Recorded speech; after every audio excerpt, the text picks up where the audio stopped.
अस्सलाम वालेकुम। तुमसे बात करनी थी मुझे।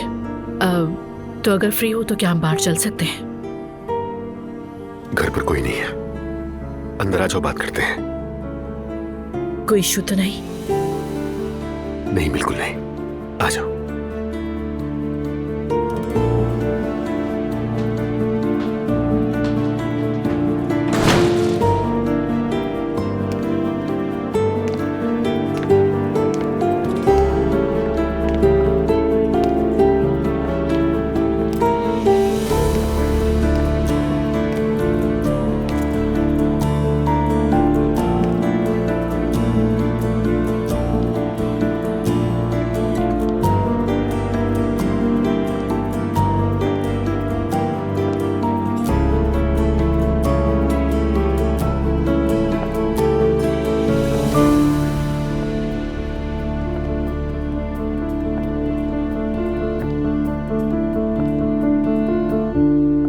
सुनो Zainab, I am really very sorry.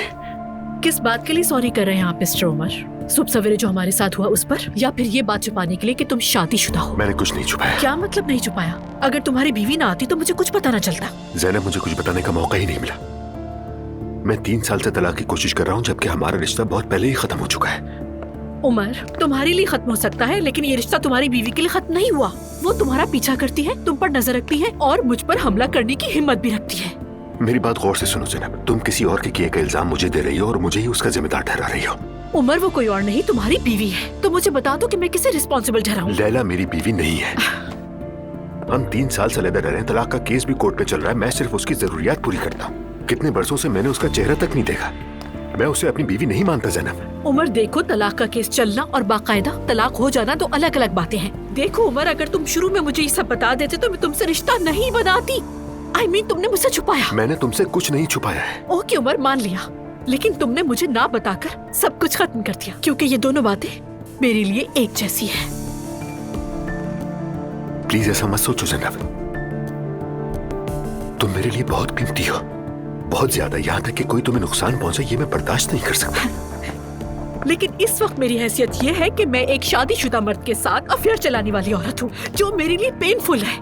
मैंने अपनी जिंदगी भर की कमाई हुई इज्जत को एक ही लम्हे में गंवा दिया, और वो सिर्फ इस वजह से जो मुझे मालूम ही नहीं। I am really sorry Zainab, लेकिन यकीन करो मेरा मकसद तुम्हें धोखा देना नहीं था।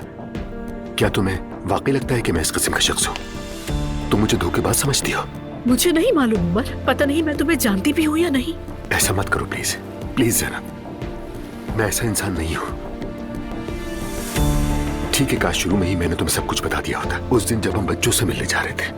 लेकिन मैं तुम्हें क्या बताता, ये कि मेरी शादी महज एक कागज का टुकड़ा है और कुछ नहीं। हाँ, शायद यही बात तुम्हें शुरू में मुझे बतानी चाहिए थी।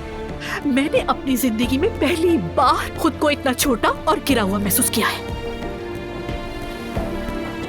प्लीज मुझे सब कुछ ठीक करने का मौका दो।